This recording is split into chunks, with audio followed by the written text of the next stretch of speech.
Hi ನಮಸ್ತೆ, ನಾನು ನಿಮ್ಮ Shweta Shridhar. Welcome to my channel. ನಾನಿವತ್ತು ನನ್ನ ಮಗಳು ಬರ್ತ್ಡೇ ಇತ್ತು ಅಂದ್ಬಿಟ್ಟು ಬೆಳಗ್ಗೆ ಬ್ರೇಕ್ಫಾಸ್ಟಿಗೆ ಚೌಚೌ ಬಾತ್ ಮಾಡಿದ್ದೆ, ಉಪ್ಪಿಟ್ಟು ಕೇಸರಿ ಬಾತು. ಸೊ ಅದನ್ನೇ ಕೂಡ ಮಗಳು ಬಾಕ್ಸ್ಗೆ ಹಾಕ್ಕೊಂಡು ಹೋಗಿದ್ಲು. ಸ್ಕೂಲಿಂದ ಬಂದ ಮೇಲೆ ಅವಳು ದೇವಸ್ಥಾನಕ್ಕೆ ಹೋಗ್ಬಿಟ್ಟು ಬಂದಳು, ಟ್ಯೂಷನ್ ಕೂಡ ಮುಗಿಸ್ಕೊಂಡು ಬಂದಳು. ಎಲ್ಲ ಆದಮೇಲೆ ಅವಳು ಕೇಕ್ ಕಟ್ ಮಾಡಿಸ್ಬೇಕು ಸಿಂಪಲ್ಲಾಗಿ ಅಂತ ಅಂದ್ಕೊಂಡೆ. ಬಟ್ ಅವಳಿಗೆ 2 ಸ್ಟೆಪ್ಸ್ ಕೇಕೇ ಬೇಕು ಅಂತ ಹೇಳಿದ್ಲು. ಸೊ ನಿನ್ನೆನೇ ನಾನು ಆರ್ಡ್ರ್ ಕೊಟ್ಟಿದ್ದೆ ಕೇಕು. ಈ ಕೇಕ್ ಬಂದು ನಾನು ದಾಸರಳ್ಳಿ ಶ್ರೀ ಕೃಷ್ಣ ಬೇಕ್ರಿ ಅಂತ ಇದೆ. ಈ ಬೇಕ್ರಿ ನಾನು ಚಿಕ್ಕವಳಿದ್ದಾಗಿಂದ ಇದೆ. ಬಟ್ ಕ್ವಾಲಿಟಿ ವೈಸ್ ಆಗಲಿ ಪ್ರೈಸ್ ವೈಸ್ ಆಗಲಿ ವೆರಿ ರೀಸನಬಲ್ಲು. ಕ್ವಾಲಿಟಿ ಮಾತ್ರ ತುಂಬ ಚೆನ್ನಾಗಿ ಮೇಂಟೈನ್ ಮಾಡ್ಕೊಂಡು ಬಂದಿದ್ದಾರೆ. ಅವತ್ತಿಂದ ಇವತ್ತವರೆಗೂ ಕ್ವಾಲಿಟಿಯಲ್ಲಿ ಅವರೆಲ್ಲೂ ಯಾವತ್ತೂ ಕಾಂಪ್ರಮೈಸ್ ಆಗಿಲ್ಲ. ತುಂಬ ಅಂದರೆ ತುಂಬ ಚೆನ್ನಾಗಿ ಮಾಡಿಕೊಟ್ಟಿದ್ದಾರೆ ಕೇಕು.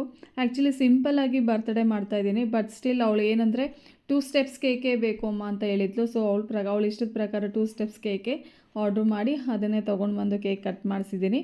ಅವಳಿಗಂತೂ ತುಂಬ ಇಷ್ಟ ಆಯಿತು ಕೇಕ್ ಕೂಡ. ಬಿಕಾಸ್ ಸಿಂಪಲ್ಲಾಗಿ ಮಾಡಿದ್ರು, ಅವಳು ಖುಷಿಯಾಗಿ ಎಂಜಾಯ್ ಮಾಡಿದ್ಲು. ಕೇಕೆಲ್ಲ ಕಟ್ಟಿಂಗ್ ಆದಮೇಲೆ ಫೋಟೋ ಸೆಷನ್ ತೊಗೊಂಡ್ವಿ, ಫ್ಯಾಮಿಲಿ ಫೋಟೋ ಎಲ್ಲ ತೊಗೊಂಡ್ವಿ. ಸೊ ಆಮೇಲೆ ನಾನು ಅವಳು ಫೇವ್ರೇಟ್ ಬಿರಿಯಾನಿ ಕೂಡ ಮಾಡಿದ್ದೆ. ಆಫೀಸಿಂದ ಸ್ವಲ್ಪ ಲೇಟ್ ಆಯಿತು ಬರೋದು, ಬಟ್ ಸ್ಟಿಲ್ ಬಂದ ಮೇಲೆ ಅವಳ ಫೇವ್ರೇಟ್ ಬಿರಿಯಾನಿ ಕೂಡ ಮಾಡಿ ಕೊಟ್ಟಿದ್ದೀನಿ. ಸೊ ಫೈನಲಿ ಇವತ್ತು ಬರ್ತ್ಡೇ ತುಂಬ ಚೆನ್ನಾಗಿ ಎಂಜಾಯ್ ಮಾಡಿದ್ದಾಳೆ. ಇಲ್ಲಿಗೆ ನಾನು ವ್ಲಾಗ್ ಮುಗಿಸ್ತಾ ಇದ್ದೀನಿ. ಇನ್ನೂ ಯಾರಾದರೂ ನನ್ನ ಚಾನಲ್ನ ಸಬ್ಸ್ಕ್ರೈಬ್ ಮಾಡಿಲ್ಲ ಅಂದರೆ ದಯವಿಟ್ಟು ಸಬ್ಸ್ಕ್ರೈಬ್ ಮಾಡಿ, ಶೇರ್ ಮಾಡಿ, ಲೈಕ್ ಮಾಡಿ. Thank you for watching.